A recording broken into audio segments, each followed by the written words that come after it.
Un matin apparemment ordinaire, les marchés du Sahel ont été secoués par un événement inattendu. Le Burkina Faso a introduit un tarif inédit sur 11 produits agricoles américains. Ce geste, d'abord perçu comme symbolique à Washington, a rapidement révélé une vulnérabilité cachée dans un secteur réputé stable. Mais pourquoi un petit pays comme le Burkina Faso a-t-il pu provoquer une rupture aussi brusque ? Et qu'est-ce que cela signifie pour l'avenir économique de la région, notamment sous l'influence de figures politiques comme Ibrahim Traoré? Dans cet article, nous analyserons l'impact d'une décision tarifaire apparemment anodine, mais aux répercussions profondes sur les relations commerciales entre le Burkina Faso et les États-Unis.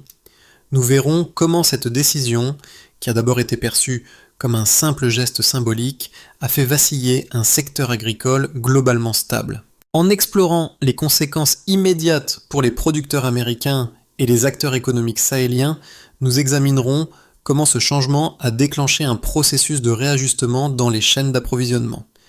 Ce cas soulève également la question de la souveraineté alimentaire dans un contexte où des dirigeants comme Ibrahim Traoré cherchent à renforcer l'autonomie économique du Sahel.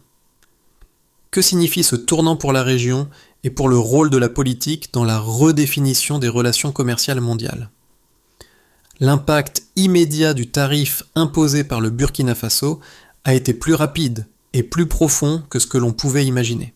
En moins de 2 semaines, les exportations américaines ont connu une contraction brutale, surprenant non seulement les producteurs, mais aussi les analystes économiques. Le blé, le maïs, le soja et d'autres produits agricoles se sont retrouvés bloqués, les cargaisons redirigées vers d'autres marchés, et les coopératives américaines ont dû faire face à une accumulation imprévue de stocks.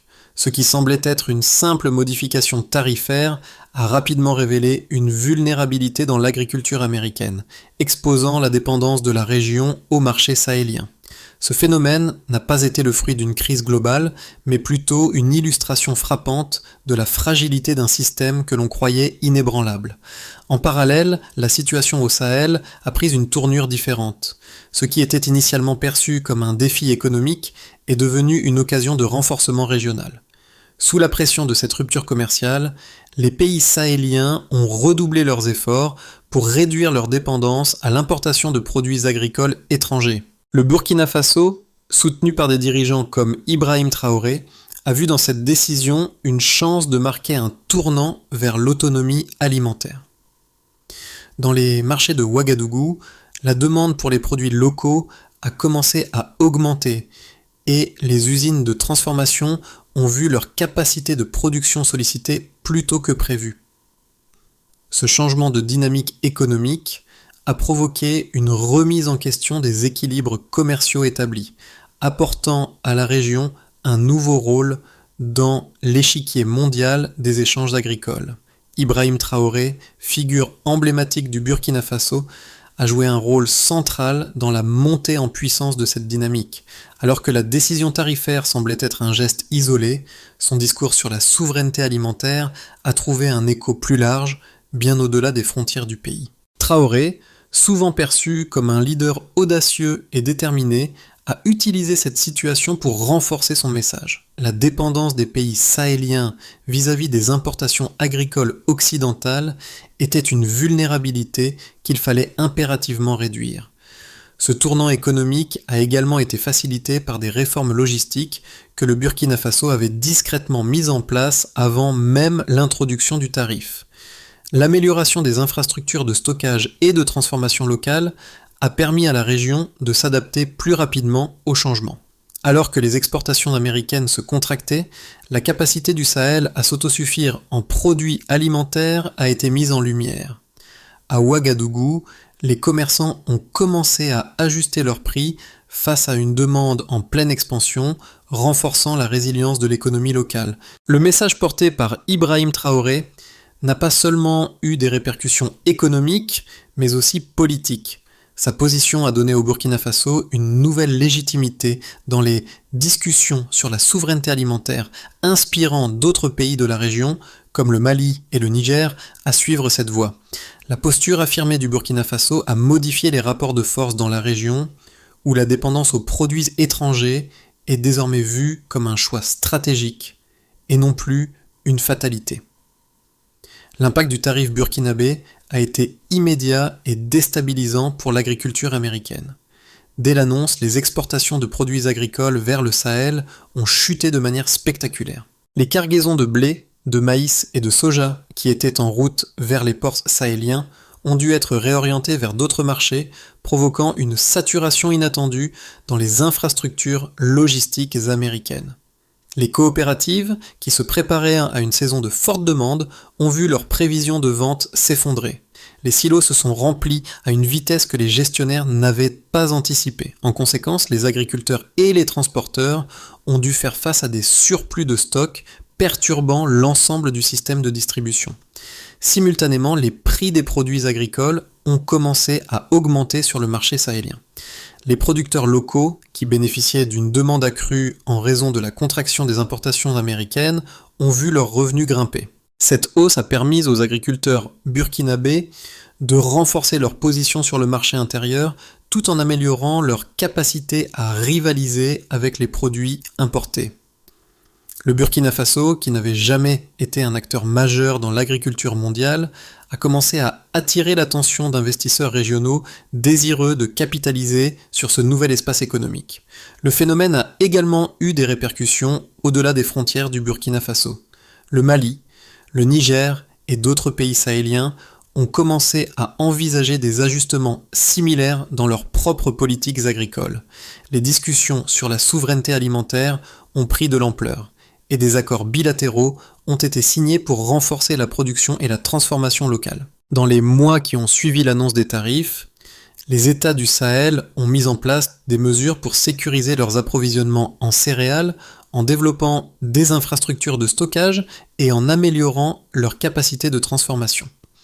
Du côté américain, les effets ont été ressentis principalement par les agriculteurs du Midwest qui ont vu leurs marges se réduire rapidement. Les prévisions de production ont dû être ajustées en raison de la baisse soudaine des exportations. Certains producteurs, qui avaient contracté des prêts pour financer leurs récoltes, ont dû faire face à des pertes importantes. Les marchés financiers ont réagi à cette instabilité. Les contrats à terme sur les produits agricoles ont baissé, affectant la valeur des stocks détenus par les coopératives et les négociants. Le Sahel, quant à lui, a vu une occasion de renforcer son indépendance économique. Les pays de la région ont pris conscience de leur capacité à s'affranchir d'un modèle de dépendance alimentaire qui avait persisté pendant des décennies. Les décisions politiques se sont alignées sur cette nouvelle orientation, mettant en avant l'importance de la résilience économique et de la diversification des sources d'approvisionnement. Les autorités sahéliennes ont compris que ce n'était pas seulement une question économique, mais aussi une question de sécurité nationale et de souveraineté. Le message a été fort. L'autonomie alimentaire est désormais au cœur de la stratégie régionale. Les données économiques révèlent des chiffres marquants qui illustrent l'ampleur de la rupture provoquée par la décision du Burkina Faso. Dans les semaines qui ont suivi l'annonce du tarif, les exportations américaines de produits agricoles vers l'Afrique de l'Ouest ont chuté de manière spectaculaire. Selon les rapports du département de l'agriculture des États-Unis, USDA, la baisse des exportations de blé vers cette région a atteint plus de 40% en moins de 10 jours, une diminution qui a surpris les analystes et les producteurs américains. Ce chiffre est d'autant plus frappant qu'il a eu lieu bien plus rapidement que prévu, selon les prévisions initiales des experts en commerce international, qui pensaient qu'un tel choc mettrait plusieurs mois à se concrétiser. Les silos du Midwest, en particulier dans l'Iowa et le Nebraska, ont vu leur stock augmenter de 20 à 25% au-dessus des prévisions saisonnières, Gérard. Cela a créé une pression sur les installations de stockage qui ont dû être adaptées en urgence pour gérer cette surcharge inattendue. En parallèle, les prix des produits agricoles sur les marchés sahéliens ont montré une tendance inverse.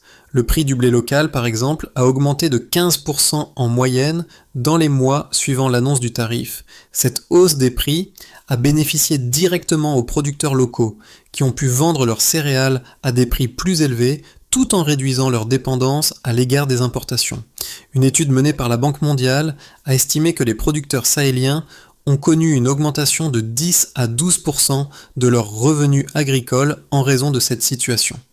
Cette dynamique a également renforcé la confiance des gouvernements sahéliens dans leur capacité à se passer des importations massives de produits alimentaires. D'autres données viennent confirmer l'ampleur du changement sur le terrain.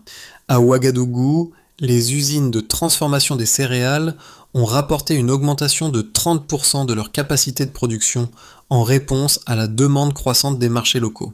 Cette montée en puissance de la production locale a permis à la région de mieux absorber les effets de la crise des importations, tout en offrant une opportunité pour le Sahel de renforcer ses infrastructures internes.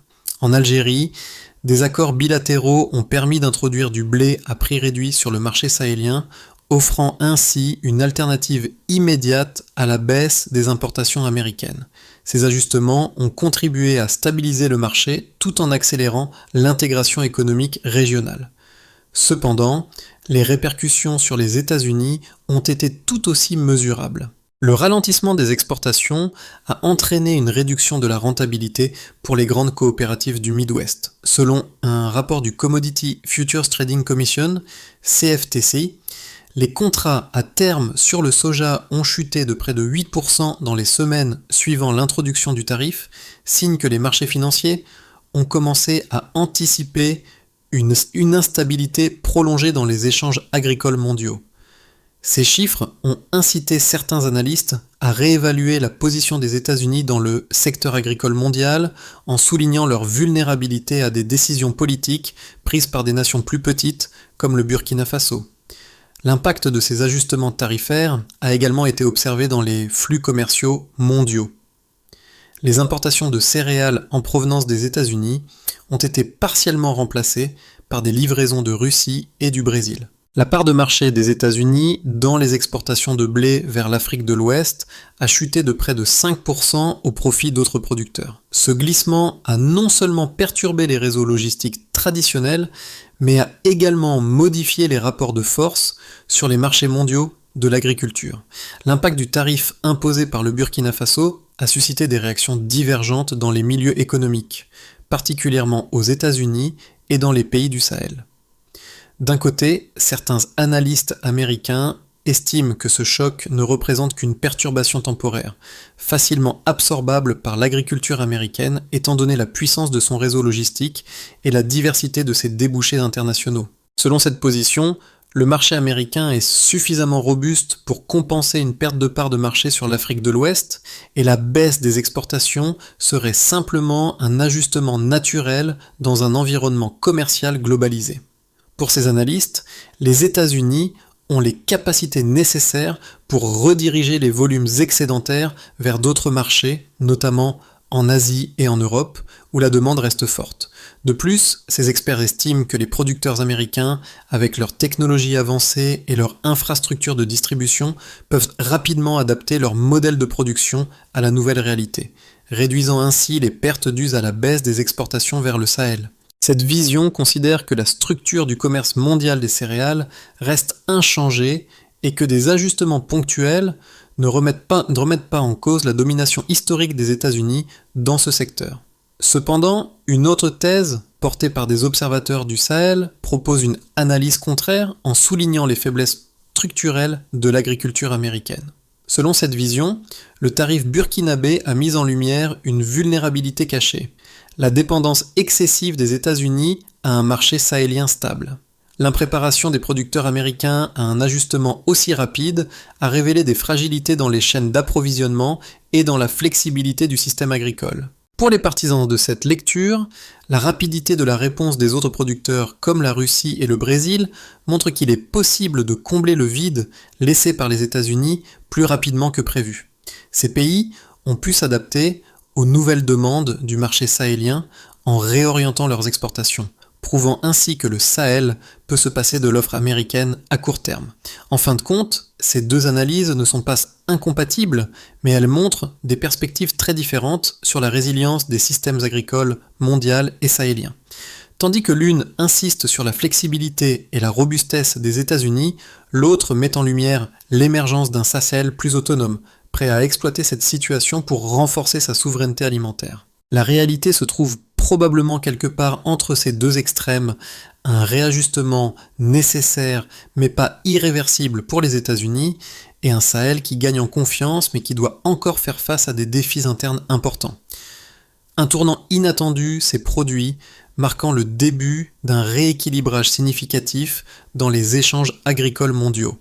Le Sahel, traditionnellement perçu comme une région dépendante des importations agricoles, a commencé à se positionner comme un acteur plus autonome sur le marché. Ce changement n'était pas seulement économique, il était politique et stratégique. La décision du Burkina Faso, soutenue par des leaders comme Ibrahim Traoré, a envoyé un message clair à la communauté internationale: le Sahel n'est plus une simple victime des fluctuations du marché mondial, mais un acteur capable de dicter ses propres termes. Cette transformation n'a pas été instantanée, mais elle a mis en lumière la vulnérabilité des systèmes agricoles mondiaux face à des décisions locales, souvent sous-estimées. Alors que les États-Unis ont dû faire face à des ajustements internes importants, les pays du Sahel ont trouvé un terrain propice pour affirmer leur souveraineté alimentaire. Ce phénomène a modifié les rapports de force dans la région, tout en renforçant la position d'Ibrahim Traoré en tant que figure clé dans la recomposition géopolitique du Sahel. Les répercussions réelles de la décision tarifaire du Burkina Faso ont eu un impact profond sur plusieurs groupes économiques, tant du côté américain que sahélien. Pour les producteurs américains, la baisse soudaine des exportations vers l'Afrique de l'Ouest a été un choc difficile à absorber. Les silos du Midwest, notamment dans l'Iowa et le Nebraska, ont vu leurs stocks se gonfler de manière inattendue, ce qui a causé une surcharge dans les installations de stockage. Cette situation a obligé les agriculteurs à revoir leurs plans de production et à gérer des excédents de stock qu'ils n'avaient pas anticipés. La saturation des infrastructures a retardé la rotation des récoltes et a augmenté les coûts liés à la gestion des stocks, affectant directement la rentabilité des exploitations agricoles. De plus, les coopératives, qui s'attendaient à une demande régulière, ont dû faire face à des annulations de contrats et à une baisse des prévisions de vente, ce qui a provoqué un climat d'incertitude. Pour le Sahel, en revanche, la situation a pris une tournure différente. Les producteurs sahéliens ont bénéficié d'une hausse des prix pour les produits locaux, les incitant à augmenter leur production pour répondre à une demande plus forte. Cette augmentation des prix a permis aux petits producteurs de gagner une marge plus importante, stimulant ainsi l'économie locale. Les usines de transformation, qui avaient précédemment été sous-utilisées, ont vu leur capacité de production augmenter de manière significative. À Ouagadougou et dans d'autres villes du Burkina Faso, les commerçants ont ajusté leurs prix et ont rapidement réorienté leur chaîne d'approvisionnement pour répondre à l'augmentation de la demande pour les produits locaux. En conséquence, les gouvernements sahéliens ont constaté un renforcement de l'économie locale, ce qui a renforcé leur volonté de réduire la dépendance aux importations et d'investir dans des infrastructures de stockage et de transformation. Parallèlement, cette évolution a eu des effets sur les relations commerciales dans la région. Le Sahel, auparavant perçu comme une région vulnérable face aux fluctuations des marchés mondiaux, a commencé à affirmer son rôle dans les négociations commerciales internationales. En Algérie, des accords bilatéraux ont permis d'introduire des céréales à prix réduit, compensant ainsi la baisse des importations américaines. Cette réorientation des flux commerciaux a renforcé la position des pays sahéliens dans les négociations internationales, tout en ouvrant la voie à une diversification des sources d'approvisionnement. Les États-Unis, en réponse, ont été contraints de réévaluer leur stratégie commerciale. La baisse des exportations et la perturbation des chaînes d'approvisionnement ont mis en lumière une dépendance excessive à certains marchés. Certains analystes ont suggéré que cette situation pourrait être un signal pour les États-Unis de diversifier davantage leurs marchés et de renforcer leurs relations commerciales avec d'autres régions émergentes. Le secteur agricole américain a également été confronté à une révision de ses objectifs à long terme, notamment en matière de durabilité et de résilience face aux fluctuations imprévues des marchés mondiaux. Dans les 6 à 12 mois suivant l'introduction du tarif, plusieurs scénarios sont envisageables pour les relations commerciales entre le Sahel et les États-Unis, ainsi que pour l'avenir de l'agriculture mondiale. Chaque scénario présente des trajectoires différentes en fonction de la manière dont les différents acteurs vont réagir à cette perturbation. Scénario de base. Stabilité relative. Le scénario le plus probable est celui où les tensions commerciales se stabilisent progressivement, mais sans disparaître complètement. Dans ce cas, les États-Unis réorienteraient leurs volumes excédentaires vers d'autres marchés, notamment en Asie et en Europe, tout en cherchant à maintenir des relations commerciales avec le Sahel, mais sous de nouvelles conditions. L'adaptation des coopératives américaines à cette nouvelle réalité se ferait au prix de quelques ajustements internes, mais la structure globale du commerce agricole mondial resterait inchangée. Pour le Sahel, la production locale continuerait de croître, mais les pays de la région ne prendraient pas de mesures aussi drastiques que celles initiées par le Burkina Faso. La hausse des prix des produits locaux commencerait à se stabiliser et la dépendance aux importations extérieures serait réduite de manière significative, bien que non entièrement éliminée. Scénario optimiste. Renforcement de l'indépendance régionale. Dans un scénario plus favorable, les États-Unis et les pays du Sahel parviendraient à un accord bilatéral qui permettrait de maintenir une relation commerciale équilibrée. Le Burkina Faso et d'autres pays sahéliens continueraient à renforcer leur capacité de production et de transformation locale. Les États-Unis, bien que perdant une partie de leur part de marché en Afrique de l'Ouest, pourraient diversifier leurs exportations et négocier des accords avantageux avec d'autres régions du monde. Le Sahel bénéficierait de nouveaux investissements dans les infrastructures de stockage et de transformation. Et la souveraineté alimentaire deviendrait une priorité régionale soutenue par des politiques publiques ciblées. Dans ce cadre, les relations commerciales mondiales deviendraient plus interdépendantes avec un rôle accru des pays émergents comme le Sahel dans les chaînes d'approvisionnement agricole mondiales. Scénario pessimiste, fragmentation des chaînes d'approvisionnement. Le scénario pessimiste, quant à lui, verrait une escalade des tensions commerciales et une fragmentation des chaînes d'approvisionnement mondiales. Dans ce cas, les États-Unis pourraient adopter des mesures punitives supplémentaires contre le Sahel, comme des restrictions commerciales ou des sanctions économiques, afin de compenser les pertes dues à la baisse des exportations. Le Burkina Faso et d'autres pays du Sahel réagiraient en imposant des tarifs supplémentaires sur d'autres produits importés, ce qui conduirait à une augmentation des coûts pour les consommateurs sahéliens et à des tensions politiques croissantes. Les marchés mondiaux subiraient une instabilité accrue avec des fluctuations des prix des matières premières et des difficultés pour les producteurs américains à se réorienter rapidement. Ce scénario entraînerait une dégradation des relations commerciales entre les deux régions et pourrait ralentir la croissance de l'autonomie alimentaire au Sahel. La décision tarifaire du Burkina Faso a non seulement modifié les flux commerciaux mondiaux, mais elle a aussi résonné profondément dans la perception des acteurs économiques, tant au Sahel qu'aux États-Unis. Les producteurs américains, habituellement perçus comme les géants de l'agriculture mondiale, ont été confrontés à une réalité qu'ils n'avaient pas anticipée, la fragilité d'un modèle économique centré sur des marchés à la fois vastes et vulnérables. La situation a remis en question l'idée que la domination des États-Unis sur les marchés agricoles était immuable. La crise a exposé des points faibles dans l'agriculture américaine, une dépendance à des marchés spécifiques et une incapacité à réagir rapidement à des changements imprévus. Pour les pays sahéliens, la décision a été un catalyseur de changement. Le Sahel, longtemps perçu comme une région dépendante, a maintenant l'opportunité de s'affirmer comme un acteur économique plus autonome. Le message porté par Ibrahim Traoré et d'autres leaders de la région sur la souveraineté alimentaire a pris une ampleur nouvelle, rendant visibles les enjeux géopolitiques sous-jacents. Cette évolution pourrait marquer le début d'une réévaluation globale des priorités économiques et politiques, non seulement dans la région, mais aussi dans d'autres régions du monde qui cherchent à renforcer leur résilience face aux chocs économiques mondiaux. Pour les consommateurs et les familles sahéliennes, cette dynamique a des implications concrètes. Les hausses de prix ont mis en lumière les fragilités du marché, mais elles ont aussi offert une chance à l'économie locale de se renforcer. En réorientant les circuits de distribution et en augmentant la production locale, la région commence à voir les avantages d'une plus grande autonomie.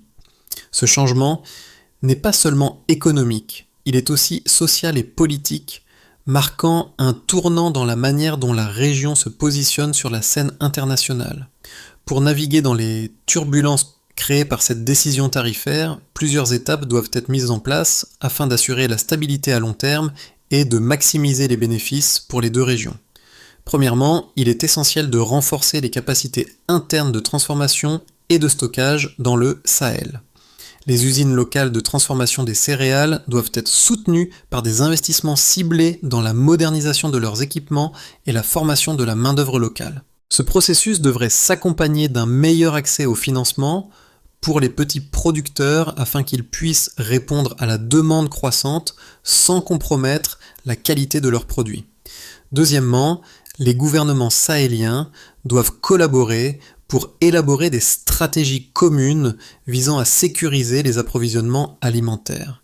La mise en place d'accords commerciaux bilatéraux entre les pays du Sahel et des partenaires internationaux permettra de diversifier les sources d'approvisionnement et de renforcer la résilience face aux fluctuations mondiales. Cela pourrait inclure des accords avec d'autres grands producteurs agricoles comme la Russie ou le Brésil pour compenser la réduction des importations en provenance des États-Unis. Troisièmement, les États-Unis et le Sahel devraient engager des négociations diplomatiques afin d'établir des mécanismes de compensation, notamment pour les producteurs américains touchés par la baisse des exportations. L'objectif serait de maintenir des relations commerciales équilibrées tout en protégeant les intérêts de chaque partie. Cela pourrait se traduire par des réductions tarifaires temporaires ou des mesures de soutien aux agriculteurs américains en difficulté. Enfin, les deux régions doivent investir dans la recherche et le développement pour améliorer l'efficacité de leurs systèmes agricoles respectifs. Au Sahel, cela signifie augmenter les rendements grâce à des techniques agricoles plus avancées et durables, tandis qu'aux États-Unis, cela passe par l'adoption de pratiques agricoles résilientes au changement climatique et la diversification des marchés.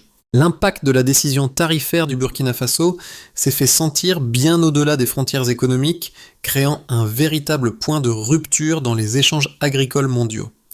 Cependant, derrière ce bouleversement, un message de résilience et de renouveau s'est imposé. Le Sahel, longtemps perçu comme une région vulnérable, a commencé à se réinventer. La souveraineté alimentaire, jadis un concept abstrait, devient désormais une réalité tangible pour de nombreux pays sahéliens, soutenus par des leaders comme Ibrahim Traoré. Ce tournant, bien qu'issu d'une crise, ouvre de nouvelles perspectives pour l'avenir. Les producteurs sahéliens, en tirant parti de cette situation, se trouvent désormais face à des opportunités qu'ils n'auraient jamais imaginées auparavant. Pour les États-Unis, ce fut un rappel brutal que même les géants économiques peuvent être fragiles face aux dynamiques mondiales changeantes. Toutefois, ce n'est pas une fin en soi, mais un moment de réajustement. Le véritable défi réside maintenant dans la capacité des deux régions à trouver un équilibre, à évoluer ensemble et à s'adapter aux nouvelles réalités économiques et géopolitiques. Alors que les dynamiques commerciales mondiales continuent d'évoluer, il est essentiel de garder un œil attentif sur les transformations en cours, non seulement dans le secteur agricole, mais aussi dans la manière dont les nations redéfinissent leur place sur la scène internationale.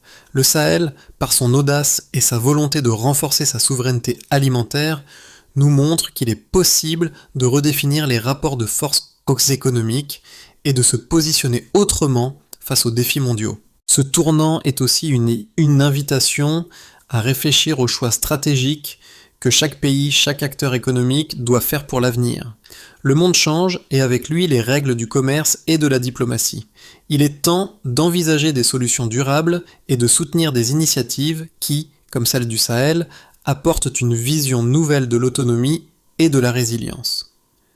Alors, comment vous engagez-vous dans ce dialogue ? Quel rôle jouerez-vous dans cette transition vers un avenir plus équilibré et autonome ?